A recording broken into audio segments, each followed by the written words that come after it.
കോഴിക്കോട് പാളയത്ത് യുവാവിനെ വെട്ടിക്കൊലപ്പെടുത്തിയ കേസിൽ പ്രതി ദീപകിന് മറ്റുള്ളവരുടെ സഹായം ലഭിച്ചുവെന്ന സംശയത്തിൽ കൊല്ലപ്പെട്ട ബിജുവിന്റെ കുടുംബം. ചിലരെ സംശയമുണ്ടെന്നും അക്കാര്യം പോലീസിനെ അറിയിച്ചിട്ടുണ്ടെന്നും ബിജുവിന്റെ പിതാവ് രാജൻ 24നോട് പറഞ്ഞു. പിതാവിന്റെ പ്രതികരണത്തിൽ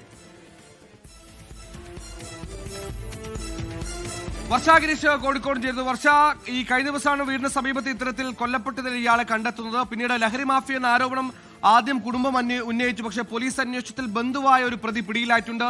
എന്നാൽ ഇയാൾ തനിച്ചല്ല, ഒരു പുതിയ ആരോപണം കൂടി. ആദ്യം ലഹരി മാഫിയാണ് പിന്നിലെന്ന് പറയുന്ന കുടുംബം ഇയാളുടെ പിന്നിൽ മറ്റാളുകൾ ഉണ്ടെന്ന സംശയം പ്രകടിപ്പിക്കുന്നത് എന്തിന്റെ പശ്ചാത്തലത്തിലാണ്? കുടുംബത്തിന് ആരെയാണ് സംശയം?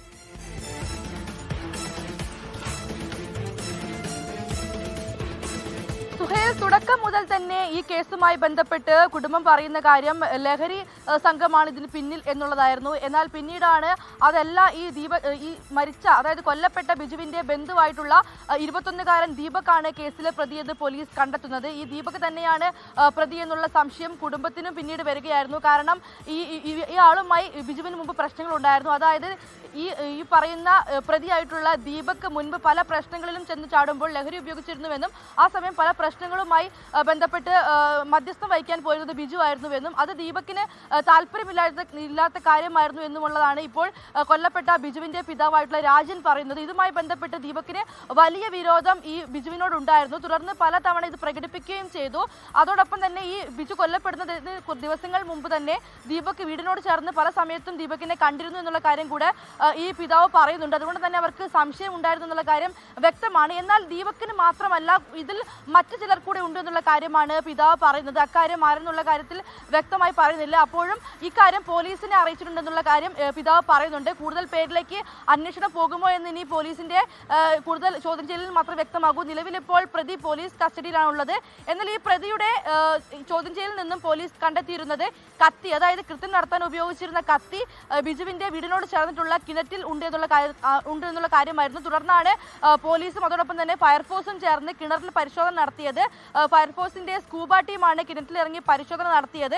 എന്നാൽ കത്തി കണ്ടെത്താനായില്ല. ദീപക് പറഞ്ഞത് പ്രകാരമായിരുന്നു പോലീസ് കത്തി തിരയാനായി ഈ കിണറ്റിൽ എത്തിയത്. പക്ഷേ കത്തി കണ്ടെത്താനായില്ല. തുടർന്ന് ഇനി ചോദ്യം ചെയ്യലിൽ മാത്രമേ കത്തി എവിടെയെന്നുള്ള കാര്യം വ്യക്തമാകൂ. കാരണം ഈ കേസിലെ ഏറ്റവും പ്രധാനപ്പെട്ട തെളിവാണ് കൃത്യത്തിന് ഉപയോഗിച്ച കത്തി എന്ന് പറയുന്നത്. കത്തി കൊണ്ട് 45 കുത്തുകളാണ് ബിജുവിന്റെ ശരീരത്തിൽ ഈ പ്രതിയായിട്ടുള്ള ദീപക് കുത്തിയത്. അതുകൊണ്ട് തന്നെ കത്തിയാണ് ഏറ്റവും പ്രധാനപ്പെട്ട തെളിവ്. അത് കണ്ടെത്താനാണ് ഇപ്പോൾ പോലീസിന്റെ ശ്രമം. ശേഷം ഈ കുടുംബം ഇക്കാര്യം പോലീസിന്, അതായത് കൂടുതൽ പേരുണ്ടെന്നുള്ള കാര്യം പോലീസിനെ കുടുംബം അറിയിച്ചിട്ടുണ്ടെന്നാണ് പറയുന്നത്. അങ്ങനെയെങ്കിൽ ആ രീതിയിലും കൂടുതൽ ആരെങ്കിലും സഹായം കിട്ടിയിട്ടുണ്ടോ എന്നുള്ള കാര്യത്തിലെല്ലാം പോലീസ് അന്വേഷണം നടത്തും. അതിനായി ദീപകിനെ കൂടുതൽ ചോദ്യം ചെയ്യുന്നുള്ളതാണ് നമുക്ക് അറിയാൻ കഴിയുന്നത്.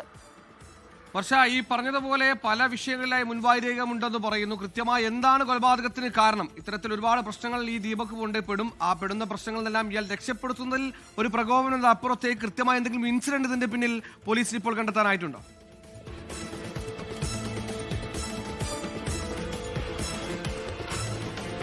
ഇത് പോലീസ് ഇക്കാര്യത്തിൽ ഒന്നും തന്നെ പറയുന്നില്ല. ഇത് കുടുംബം, അതായത് പിതാവ് പറഞ്ഞിട്ടുള്ള കാര്യമാണ്. മുൻപ് പലതവണയും പല അടിപിടി കേസുകൾ ഉൾപ്പെടെ ഉണ്ടായിട്ടുണ്ടായിരുന്നു. ആ സമയത്തെല്ലാം ഈ കൊല്ലപ്പെട്ട ബിജു ഒത്തുതീർപ്പിന് പോയിരുന്നുവെന്നും അതിൽ ഈ ദീപകിന് വലിയ വൈരാഗ്യം ഉണ്ടായിരുന്നു എന്നുള്ള കാര്യമാണ് കുടുംബം പറയുന്നത്. മുമ്പ് 2 കേസ് ഇതുപോലെ ഉണ്ടായിട്ടുണ്ടായിരുന്നു. അന്നെല്ലാം ഒത്തുതീർപ്പിന് പോയത് ബിജു ആയിരുന്നു. അതിൽ ദീപകിന് വലിയ വൈരാഗ്യം ബിജുവിനോട് ഉണ്ടായിരുന്നു എന്നുള്ള കാര്യം പറയുന്നുണ്ട്. ചെറുപ്പം മുതൽ തന്നെ ഇവരെല്ലാവരും ഒന്നിച്ചു കളിച്ച് വളർന്നവരാണ്. അതുകൊണ്ട് തന്നെ ബിജുവിന് വളരെ അധികം വാത്സല്യവും സ്നേഹവും ഈ പറയുന്ന ദീപകിനോട് ഉണ്ടായിരുന്നുവെന്നും അതുകൊണ്ട് തന്നെ അവന്റെ എല്ലാ കാര്യങ്ങളിലും ഇടപെട്ടിരുന്നു എന്നുള്ള കാര്യമാണ് ബിജുവിന്റെ പിതാവ് പറയുന്നത്. ഇതിൽ പക്ഷേ ഈ ദീപകിന് അത്ര താല്പര്യം ഉണ്ടായിരുന്നില്ല എന്നുള്ളത് അയാളുടെ പ്രവൃത്തിയിൽ നിന്ന് തന്നെ വ്യക്തമായിരുന്നു എന്നുള്ള കാര്യവും പിതാവ് പറയുന്നുണ്ട്. മുൻവൈരാഗ്യം അവിടെ ഉണ്ട്. ആ മുൻവൈരാഗ്യം കൃത്യമായി ഏതെങ്കിലും ഒരു പ്രത്യേക ഇൻസിഡന്റ് പുറത്തുണ്ടായതാണോ അതോ വർഷങ്ങളായുള്ള ഇദ്ദേഹത്തിന്റെ ഇടപെടലിനിടയിൽ ഉണ്ടായതാണെന്ന കാര്യത്തിലൊക്കെ വ്യക്തത വരാനുണ്ട്. ഇപ്പോൾ നേരത്തെ ഈ ദീപകിന് മാത്രമല്ല ബിജുവിന്റെ കൊലപാതകത്തിൽ പങ്കെന്ന് പറഞ്ഞ പിതാവിന്റെ ആരോപണത്തിലേക്ക്, പ്രതികരണത്തിലേക്ക്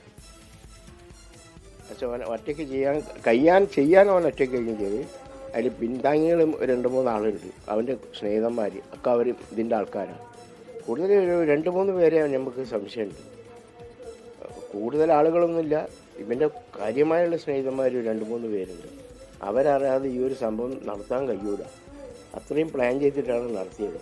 അവൻ്റെ അച്ഛനും അറിയാം. ഇത് നടത്തി കഴിഞ്ഞിട്ട് ഒരു 3 മണിയാകുമ്പോൾ വീട്ടിലെത്തി. 2:30-3 മണിയാകുമ്പോൾ അവൻ്റെ വീട്ടിലേക്ക് പോയി. അത് അവന് ബാധ്യത തുറന്നു കൊടുത്തതും അവൻ്റെ അച്ഛൻ തന്നെയാണ്. അപ്പം തന്നെ അവൻ്റെ മേലൊക്കെ ചോരയുണ്ട്. അത് ഒരച്ഛൻ പറഞ്ഞ് ഞാൻ അറിയില്ല എന്നാണ് പറഞ്ഞത്. അവൻ്റെ റൂമിൽ കംപ്ലീറ്റ് ചോരയാണ്. ഇവൻ്റെ കൈ രണ്ടും മുറിഞ്ഞിട്ടുമുണ്ട്.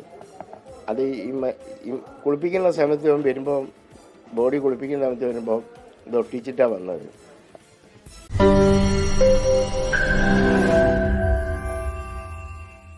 ലോകത്തെവിടെയായാലും ഏത് സമയത്തും 24 വാർത്തകളും ഓഗ്മെന്റഡ് റിയാലിറ്റി പാക്കേജുകളും എക്സ്പ്ലെയിനറുകളും വിശദമായി കാണാൻ ഞങ്ങളുടെ യൂട്യൂബ് ചാനൽ നിങ്ങൾക്ക് സബ്സ്ക്രൈബ് ചെയ്യാം.